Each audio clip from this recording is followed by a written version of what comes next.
their in-laws or their parents have said, if the child is teething, put honey in their mouth. I just want all parents to know that honey is actually quite dangerous before 1 year of age. That can cause infant botulism, which is a paralysis for babies. Now, when it comes to sugar substitutes, like date powder, jaggery, coconut, okay, it has some minerals, but that's still like 10%. The body still processes it as sugar. So I would also avoid jaggery and coconut sugar. Definitely till one, if you are going to give your child cow's milk, please be aware that there is a chance of them being iron deficient.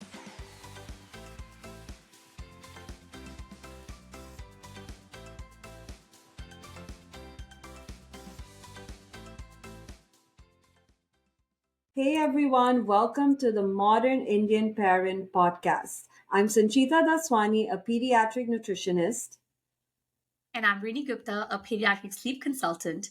And every week we bring you episodes where we are redefining parenting in Indian families. So let's bust some myths and own our modern parenting choices, even if Nani and Dadi don't agree with them. Today's topic that we're going to talk about is something a lot of parents starting solids are confused about, which is what are the 10 foods you must absolutely avoid when starting solids and the 10 best foods to start with. And, being a pediatric nutritionist, I have been able to really look at foods from the perspective of what is safe, what is nutritious, and what is easy for babies to digest. So we're going to break it all down for you in today's episode. Guys, she's so good at this. You have to listen to this episode till the end if you want all the information that you need about starting solids with your child. All right. So, Sanchita, let's start with things that we should absolutely avoid because I think that is actually more important for parents to know than what to start with. So, can you tell us like the number one item that you see parents offering, but they should 100% be avoiding? So, the first one that I want to say is that a lot of parents are giving rice cereal as a first food. But what I want to tell you is that the latest studies show that rice cereal, especially the ones we buy in the package, they are very high in arsenic. You know what? Keep it simple, guys. Just offer regular rice to your child around 6.5, 7 months. So there's no need to start with these rice cereals. Hey, modern Indian parent. If you're watching this episode on YouTube, don't forget to subscribe to our channel. If you're listening on Spotify or Apple Podcasts, do follow. We thank you for your support. The second one I want to say, this is a big one, is salt. Okay, so I know a lot of parents get really nervous because they're like, we need to add salt, or you'll have, your in laws or family members telling you your child's not eating because there's no salt in the food. But what I want to tell you is that, look, babies can only handle about 400 mg of sodium from 6 to 12 months. 200 is coming from milk, the other 200 will somehow come from food. So we don't want to risk adding any extra salt. We can still flavor their food with different seasonings, but let's just keep it safe. Post one, go ahead and add a pinch of salt because their sodium intake capacity doubles to like 800 mg. But in the first year, let's just not risk it. No salt. That's amazing. Actually, from what I've heard is that if you add too much salt, it's actually their kidneys can't take it because the kidneys are the one that are Yes. filtering the sodium out, right? So that could actually lead to dehydration or such side effects. So that's probably another reason why we shouldn't be adding in salt. Parents, you need to understand that your child hasn't tasted salted foods. So it's not like they're missing out or anything. So just don't be worried about, not adding salt, and definitely don't fall into the pressure from elders in your family to add salt to your child's food. Yes. What else do you think falls under this Yes. category of elders pressurizing parents to add things to their food? Yeah, so another big one is sugar. I'm not even talking just about white sugar. I'm talking about jaggery, date syrup, coconut sugar. They say the first 1,000 days are the most important for your child's health. Some days kids are eating a lot, some days they're not. You want to make sure every bite counts. And we simply know sugar has no nutrition. And so, no white sugar till they figure out what sugar is. I say avoid as much as you can till post two. And then post two, look, we live in a world where, there is ice cream, there is cake at birthday parties. So it's about teaching your kids that balance. Now, when it comes to other sugar, like sugar substitutes, like date powder, jaggery, coconut sugar, I always say to remember that, sure, that's more of a natural form. Okay, it has some minerals, but that's still like 10%. The body still processes it as sugar. So I would also avoid jaggery and coconut sugar. Definitely till one. Post one here and there, if you add it, I'm okay with it, but not like, oh, I can add jaggery every day. So definitely, even the substitutes, I would try and limit till 2 years of age. Even date powder, now this is a big one. So dates, right? They're dried fruit. You can start using it from 8 months, because sometimes you do want to sweeten their porridge a little bit or their pancake. It's okay. Dates are fine. But remember, they're very naturally high in sugar. So even though it's a very natural form, it's very high dose of sugar. So I would say you can offer a bit from 8 months, but maybe once a week, twice a week. Don't overdo it, because the way you start solids is going to set the foundation of their relationship with food. When I was growing up, we definitely didn't have this kind of information in our house. So, salt and sugar was something that was regularly added to baby food. And honestly speaking, I feel that because of that, I still have a tendency of wanting sugar. I really crave dessert and have very little self control around dessert. So, I just feel that like a lot of it was because of how the foundations of my food habits were set when I was a kid. And it continues to affect me 30 years later. So I think parents need to understand like how big of an impact their decisions can have on their child's life. And the fourth item that I want to mention is biscuits. People saying, "Oh, we my child just had a Mari biscuit. It's okay, right?" And I always want to tell parents there's sugar in biscuits, so we want to avoid it. And a lot of times parents feel like, "Oh, it's just one, it's okay." But I want you to remember their bellies are so tiny. They're not eating a lot of food. So if you start giving them biscuits and other things, what will happen is they will get so full from that they won't actually eat their main meal. Biscuits are just not necessary. Sanchita, I want to ask you something about the biscuits. So the biscuits that you mentioned, for example, a Parle-G or Marie biscuit or a kind of digestive biscuit, those are meant for adults. So I can understand that we should be avoiding them for kids. But what about baby biscuits? The arrowroot powder biscuits that you get from Gerber, because I remember offering them a lot to my kid, even in the first year. And then, these newer brands such as Early Foods, they have released these millet biscuits that have jaggery powder in them. So what's your opinion on using these biscuits and like maybe dipping them in milk and then offering them to kids? What's your take on that? So end of the day, even these millet cookies, so they're not made with like white flour. That's good because it's made from a millet, so it is more nutritious. But end of the day, they still have sugar. So even though it's jaggery, as I mentioned earlier, it's still sugar. So the body's still going to process it as that. They're still going to get a blood sugar spike. It's still going to cause inflammation. We're very lucky that we have these great brands coming out where they actually give a more nutritious version of the cookie.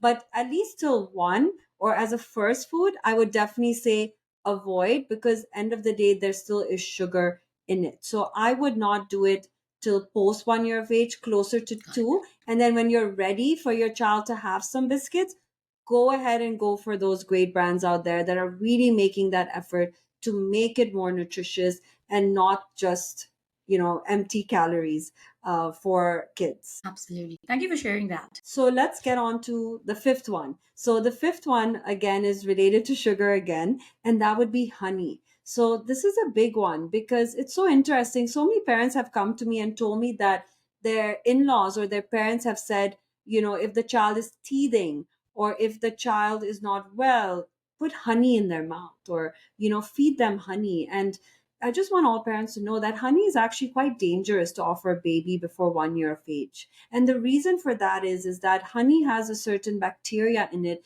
that can actually cause infant botulism, which is actually paralysis for babies. So honey is actually not safe to offer till 1 year of age. Oh my God. Sanjita, you won't believe it, but I was advised to offer Hmm. honey to my child when she was 6 days old. No kidding. We have something called Chatti Ki Puja. And the family members that I had on the video call at that time said they're like, okay, now you have to get her a spoon of honey and let her lick honey. But my husband and I had read that you can't give honey before the age of 1. And we were just in this really awkward spot. And then eventually we were like, no, we're not going to do that. So we just gave her a spoon of milk. instead of the honey. But I can imagine a lot of parents just crumbling under the pressure because they are like, we have been doing it for generations. Why can't you do it as well? Nothing will happen to your child. But thank you so much for sharing that. It's not just something that you have to avoid from a sugar perspective, but because it's actually dangerous, right? I think I remember, like, because I did like my degrees in biosciences, the infant botulism, the bacteria that is causing that is the same bacteria, the toxin Right. that we derive from that bacteria is what is used for Botox. So the Botox injections that people Oh, get on their faces, that toxin is coming from the same okay. bacteria Yeah. that causes botulism. Wow. So can you imagine, like, how toxic that can Wow. be for babies? That kind of paralysis that it causes in your skin, it could cause that for a baby. Like, that is 100% something Hmm. we have to avoid. I didn't give my kids honey, but you never think honey is so dangerous, right? So it's so Yeah. important. Everyone, please avoid it till one. So let's move to the sixth one. So the sixth food item I would definitely want you to avoid, it's actually a beverage, is juices. So a lot of times, we want to offer our child some orange juice. We feel that they're feeling very hot or it's summer. So we're like, let's just give them a juice so they'll enjoy it. So the thing with juices is, again, when you juice a fruit, you remove the fiber.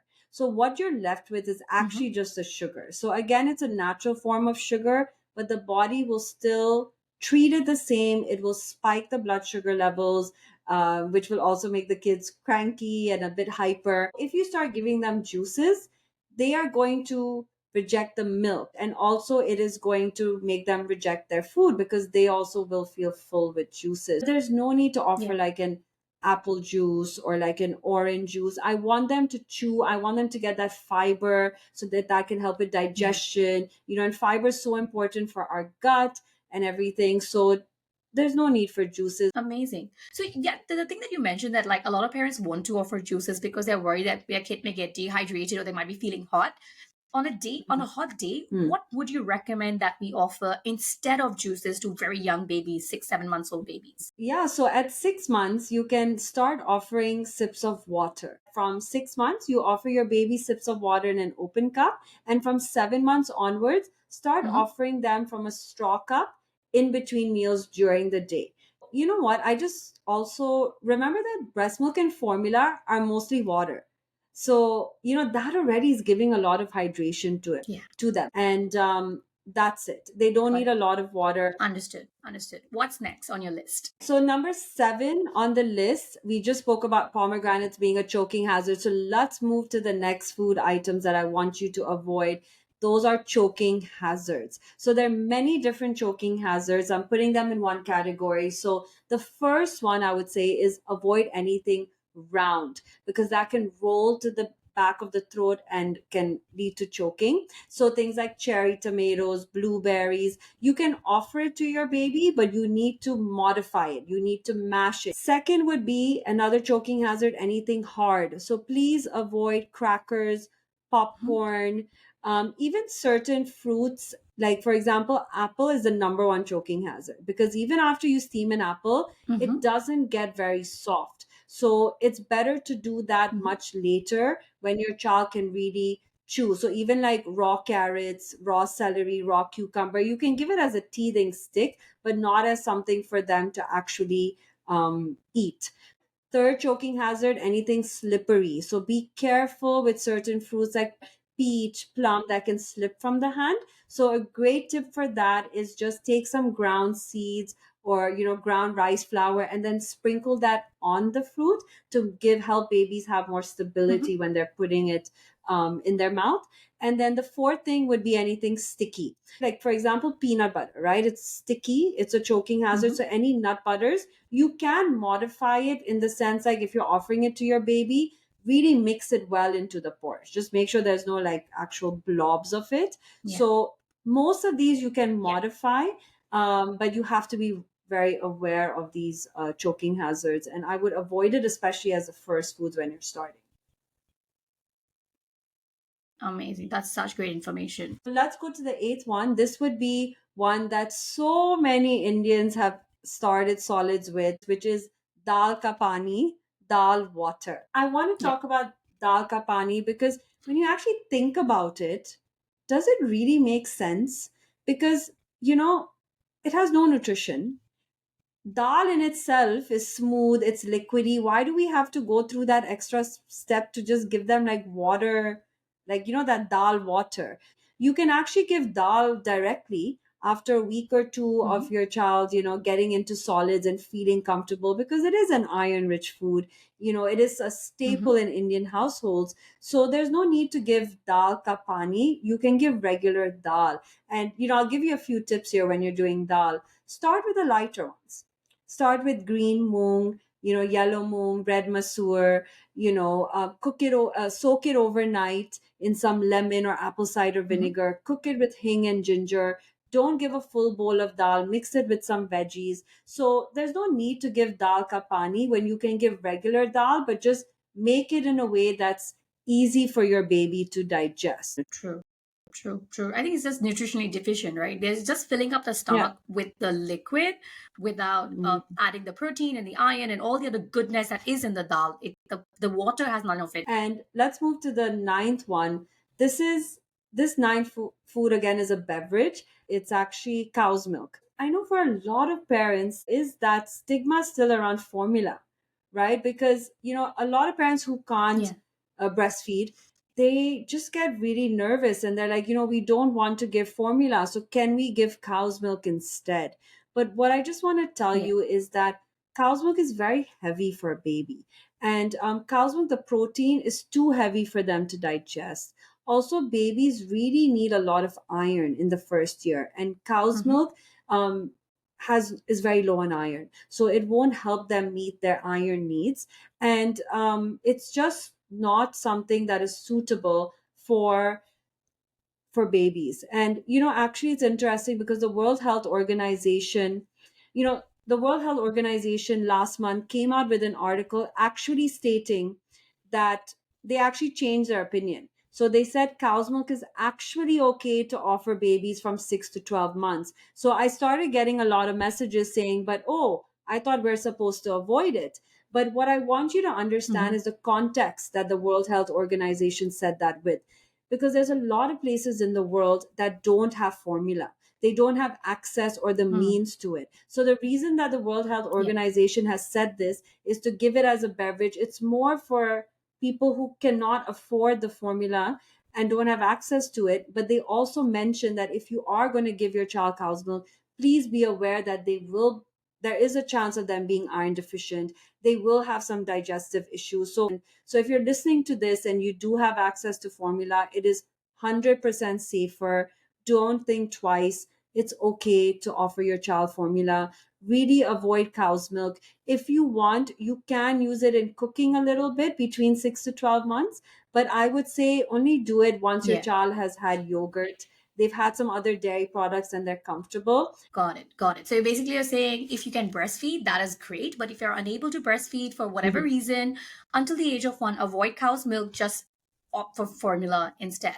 Because if you think about it, most formulas are based on cow milk, but it has been Mm. fortified with all the Yes. other nutrients, Correct. the vitamins, the Yeah. iron, all these other nutrients that your baby needs for a healthy growth that would be found in your breast milk as well. So that is a much better option. Of course, it may not have like the live immune fighting cells that you get from Yeah. breast milk, but it's still a much safer option than cow's milk. Exactly. So the last food that I want you guys to avoid to start solids Hmm. with are the allergens. Now, there are top Okay. 9 allergens, and I'll quickly name them: egg, peanuts, tree nuts, soy, wheat, cow's milk, sesame, fish, and shellfish. Okay, so those are the All right. top 9 allergens. And now, what I'm saying is don't start solids with it. So I know a lot of times Hmm. in households we start with things like suji or dalia porridge, right? Or we start with maybe Yeah. scrambled eggs. So I'm not saying that babies Hmm. cannot have it. It's very important that you introduce allergens before 1 year of age because it helps babies build tolerance. But when you're starting solids Hmm. and your baby has never digested foods before, they're just getting into the rhythm of it, and even for Yeah. you as a parent, you're also getting into the groove of it. You do not want to start in the first few weeks with the allergens because it's just not safe to start right away. So I always say keep the first few Yeah. weeks simple, And then you can start testing the allergens. They're very nutritious, but they are heavy. So, and I know a lot of people like Of to start with course. wheat, but really just wait a bit. Got it. Got it. So do introduce allergens, but just wait a bit to get there. Got it. Oh Yeah. my God, Sanjita, you have shared like 10 big items which families should be avoiding. Thank you, Sanchita, for offering such valuable advice on how to avoid these 10 foods that are actually not great for our babies. Now, can you please tell us the top 10 foods that we should be stocking up on when our baby is ready to start solids? So I love this list because it is just so different than I think so many of us when we started solids and the advice we've gotten. So I want to keep it simple for you guys. And I'm just going to give you the top 10 Mm-hmm. things. Number one is pumpkin. So I love starting because number one, the color, it's a very bright color. So, a lot of kids are attracted to it. It's easy to make a puree out of it and a finger food, and also it's rich in fiber and a lot of good vitamins. It's boosting your child's gut, and it's an eye health, so it has so many benefits in that way. So number one would be pumpkin for the color and the Mm-hmm. vitamins, and it's so easy to prep. Number two, I would say, would be potato and sweet potato. So that's another root veggie. So this again, potato and sweet potato have prebiotics, which again feeds the gut. And we all know now it's all about the gut health. So why not start from Mm-hmm. the first foods you're giving your child? And why I like potato and sweet potato as well is it is again rich in vitamins and it boosts their immune system. Number three, I would say, would be pear. So many people get nervous about starting with fruits. There's nothing wrong with fruits. Babies already have a sweet tooth. We're just teaching them food has different flavors. So pear is really good because it has a lot of vitamins, and also it's really good for constipation because a lot of babies get a bit constipated when starting solids because we as adults love fiber, but babies are Yeah. figuring it out. So pear is really good to help with that digestion. So if your child's struggling a little bit with the first foods, pear is a great one to add in. So number four, I would say, is carrot. So carrot is one of my favorites because it is rich in potassium, it's good for digestive health and also for growth and vision. And one thing about carrot that I love Mm-hmm. is because it's a great base to use when you're adding in the greens. So when you're offering your baby like things like Mm-hmm. spinach and broccoli and cauliflower, they can be very gassy foods. So things like carrot and other root veggies like potato and pumpkin, they are such a good base to mix in some spinach, to mix in some broccoli. So that's why these are great first foods, because once your baby's tried that and later when you're adding in those greens, you can use the carrot as a base and add a little bit of spinach to it and mix it in. So it's not like your baby's Amazing. having a bowl of spinach, so that this way your baby can slowly get into the taste of greens, but we won't have that major gas attack that we know will most likely happen with the greens. Of course. And then number five is avocado. So it's a great first food to start with. So I normally would do it after 4 or 5 days. And avocado is such a Mm-hmm. great fat. It's such a great color as well for your child to see. And also, it's great because it's a bit of a different texture. It's not so smooth, it's a little grainy. So it's so important to challenge kids, from an early age. So, to work on different textures, and we know that fats are so important for brain growth and digestion. So avocado would be the fifth one. Yeah. Then the sixth one would be banana. I think banana, honestly, if there's Mm-hmm. any fruit that's like the easiest, most nutritious to offer your child that you can just take anywhere, mash it up. So a lot of times, Yeah. even when starting solids, if you're traveling, you're like, oh my God, what do I do? You can really just take a banana on the plane, in the hotel room, in the car, just mash it, or, offer it to your baby as a finger food. And you can actually leave the Yeah. peel handle on it and then let them gnaw on a bit Yeah. of the banana. Okay, Of course. seven. So number seven is going to be dal as a first food. Iron is very important for babies. from 6 to 12 months, they need 11 mg a day, which is a huge number. And so we need to start Mm-hmm. introducing those iron rich foods from an early age so that they get used to the taste, the texture, digestion of it. Just make sure that you prepare it the right way. You soak it overnight, start with the light ones. The sooner you start, the sooner your child will get used to it. And go ahead and mix it with Yeah. some veggies, with some rice, add your ghee to it, make it tasty, add some jeera, some haldi. Great first food to start with. And then that takes me to number 8, which is starting with meats like chicken. So I know a lot of parents are like, no way. How can our baby digest chicken? But what I want to tell you is that chicken, the iron in chicken is more, it's is easily digested compared to the iron in dal, because the iron in meat is much easily absorbed by the body. So don't fear introducing chicken. Yeah. And especially if you want your child to eat meat, the sooner you do it, the better, because it does have a smell, it does have a texture, it does require a lot of, a familiarity. So, from day 10 or so, you can go ahead and offer your child a chicken drumstick with some chicken puree. And that iron that they're getting from the chicken is really going to benefit them, their growth. And just with meat, the main thing I would say is it's just about getting good quality. So as long as you can Yeah. get organic, you can get grass fed, don't fear introducing that. Number 9 on the list is going to be broccoli. So I wouldn't do it in the first few days, but after a few days, when your child's gotten into it and they've had some root veggies, as I said, you can go ahead and prepare carrot, you Yeah. can prepare pumpkin and add a little bit of broccoli puree in it. And because, and I love broccoli as a finger food because, it's like a tree, so they can hold the stem and gnaw on it. So, especially if you're nervous about introducing finger foods, things like broccoli and banana, they're so easy to make as a finger food where you feel safer Mm-hmm. that they won't just bite a big piece off.